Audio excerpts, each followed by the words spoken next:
We'll look at using the DataPump utility to create an export dump of a table or a schema.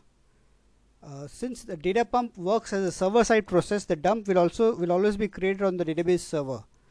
So we need to have the directory created on the database server. So let me first start with the OS level directory.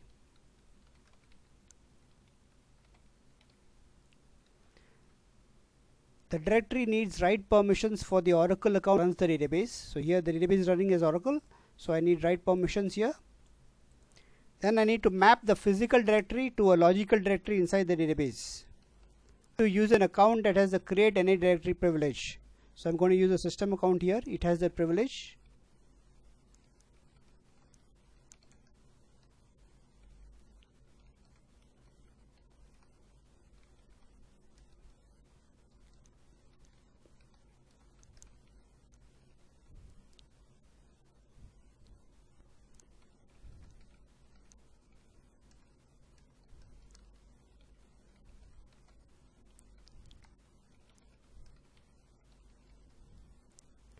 And I need to give permissions to the account that will run DataPump.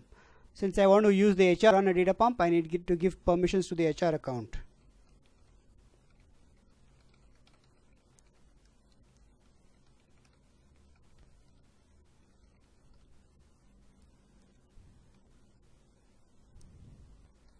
Okay, so now let me just see how I can run DataPump. I can always use the help is equal to Y at the command line to see all the command line options that that are available to me.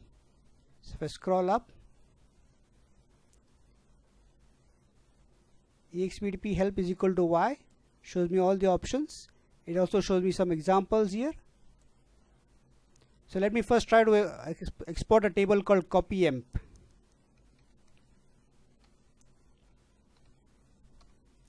I have to specify the directory. Now remember, this directory name is the logical directory name inside the database, which is then mapped to the physical directory name at the OS level.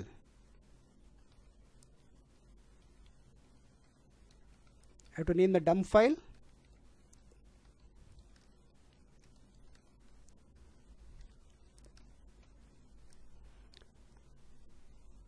And I can name a log file as well.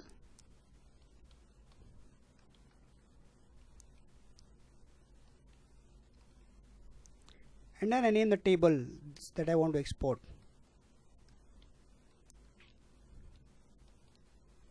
So that is the command line, expdp, the schema password, the directory, which is the logical directory name, the dump file name.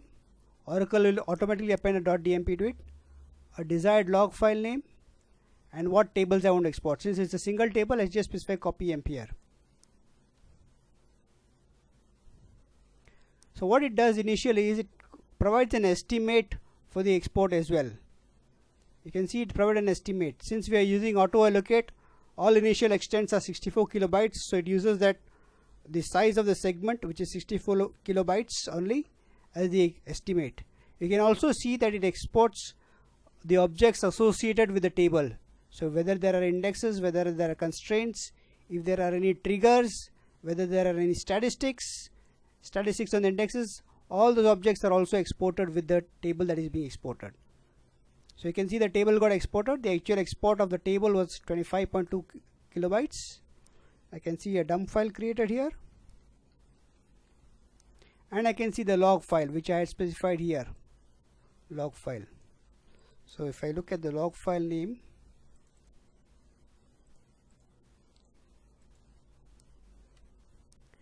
it shows all the same information here captured in the log file. So this was a single table export which I exported like this. What if I want to export the entire schema? I can do that.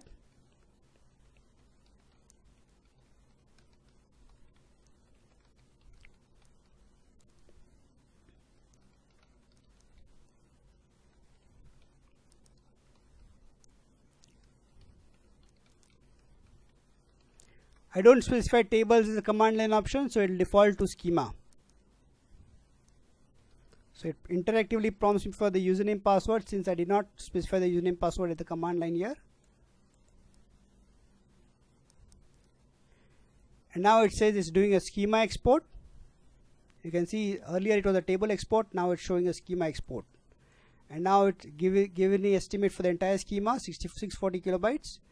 And you can see other objects associated in the schema: sequences, grants, constraint definitions, audit setup, any procedures, any triggers, any constraints, everything is also exported as part of the schema. Then it exports all the tables and creates the dump file, specifying the dump file name.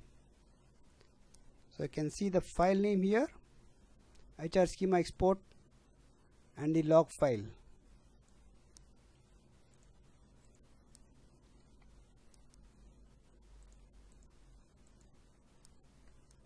So the log file shows me that it was a schema export, and it tells me about all the different types of objects that it could have exported with the schema. That is, the schema doesn't just consist of tables; it consists of sequences, grants, constraints, stored procedures, etc., views, everything. So if I wanted to import from a dump file, I could do that. I could use impdp. So impdp, I can say help is equal to y. Okay. So impdp also has a lot of command line options. We will see that in another demo.